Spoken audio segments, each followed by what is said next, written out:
Today we're diving into something that impacts us all, what we consume, both physically and mentally. The episode is called The Walking Dead. Dead food, dead minds, because what we feed ourselves, whether it's our bodies, our minds, or spirits, determines how we live. That's the truth, D. What we put in affects what we put out. And a lot of us don't even realize we're feeding ourselves things that are slowly draining our energy, our focus, and our potential. But here's the good news. We can change that. Exactly. So grab your tea, your journal, and let's talk about how to stop feeding ourselves what's keeping us stuck and start choosing what helps us thrive.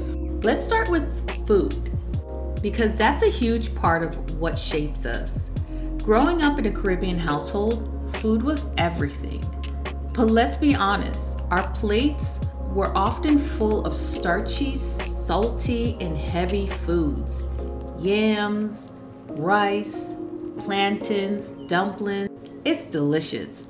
But where were the fruits and fresh vegetables? Right? And don't get me wrong, I love roti or a good plate of pilau.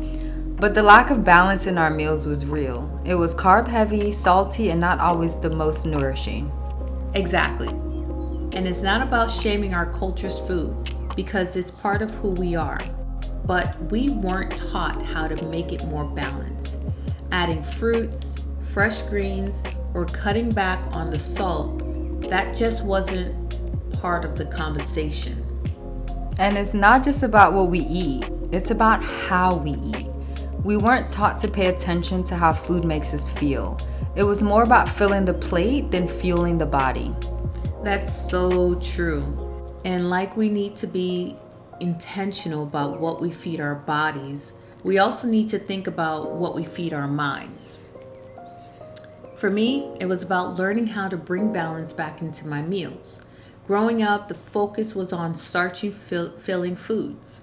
Rice, plantains, bread, and more rice. Fruits and vegetables were afterthought, if they even made it to the plate. As I got older, I started noticing how heavy I felt after meals.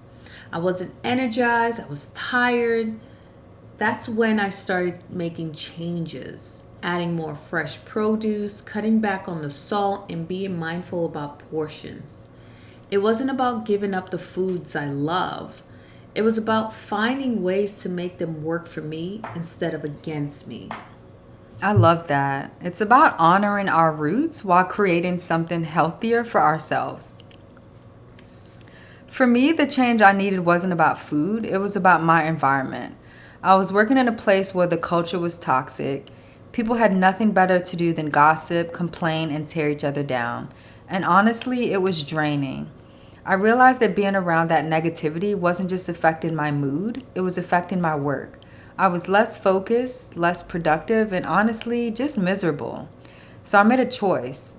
I stopped engaging. I distanced myself from the gossip, started spending my breaks alone, and focused on what I came there to do. It wasn't easy, but over time, I noticed a shift. I felt lighter, more focused, and more in control of my own energy. Sometimes feeding your mind means removing yourself from what's toxic. That's so real. The environments we're in play such a huge role in our mental health, and choosing to step away from negativity is one of the most powerful things we can do for ourselves. So, how do we start feeding ourselves for growth? Step one is awareness. Take an honest look at what you're consuming, your food, your media, your relationships. What's giving you life and what's draining you? Step two is making small, intentional changes. Maybe it's swapping out one starchy side for a fresh salad or spending less time scrolling on social media. Small changes add up over time. Step three is setting boundaries, whether it's with food, people, or habits. Boundaries help us protect what nourishes us and avoid what doesn't.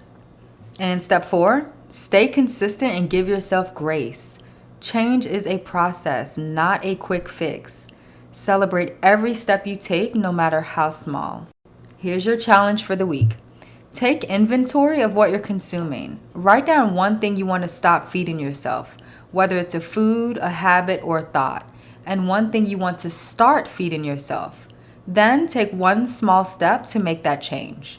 And if you feel like sharing, DM us, email us, or tag us on social media.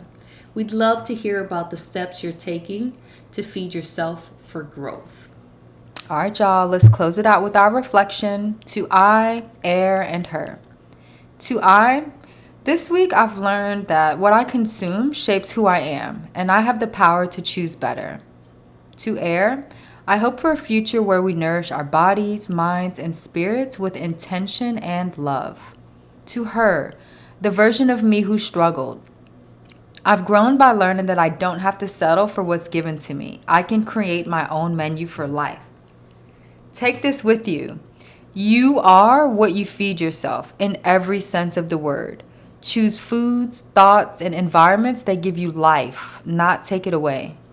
Until next time, stay mindful, stay nourished, and keep feeding yourself with love. And remember, you deserve a life that's full of vitality and joy. Choose wisely, babes.